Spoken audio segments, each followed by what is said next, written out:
સુરેન્દ્રનગર જિલ્લાની આન બાન અને શાન વધે તે હેતુથી સુરેન્દ્રનગર જિલ્લાના લીંબડી શહેરમાં આવેલ રેલવે સ્ટેશનનું નવીનીકરણ કરવામાં આવ્યું છે।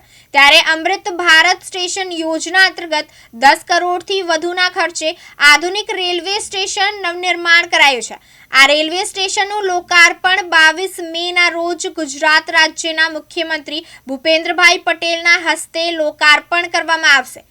તેમજ લીંબડી રેલવે સ્ટેશન લીંબડીના ધારાસભ્ય કિરીટસિંહ રાણાના યથાગ પ્રયાસોથી 10 કરોડથી વધુના ખર્ચે આધુનિક રેલવે સ્ટેશન નવનિર્માણ કરવામાં આવ્યું છે, જેમાં પ્લેટફોર્મ નંબર 1 ઉપરથી વૃદ્ધો અને દિવ્યાંગજનોને માટે વિશેષ સુવિધાઓ, આકર્ષક પ્રવેશ દ્વાર, વેઇટિંગ એરિયા અને નવા ટંકાયેલા શેડ સહિતનો વધારો કરવામાં આવ્યો છે। તેમજ રેલવે સ્ટેશનની વિશેષતા રેલવે બોર્ડ દિવ્યાંગજનોની સુવિધાઓ વધારો કર્યો છે।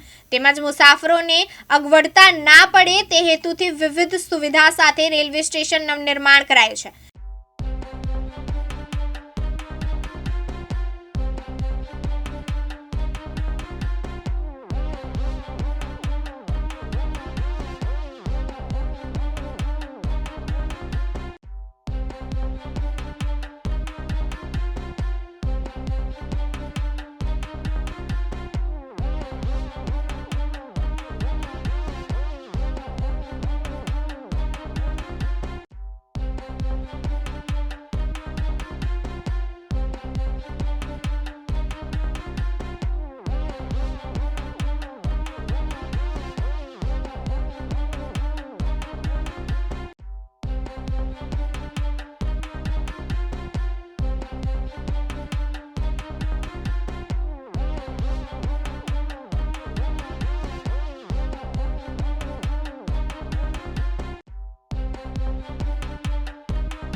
બ્યુરો રિપોર્ટ દિવ્યાંગ ન્યૂઝ સુરેન્દ્રનગર।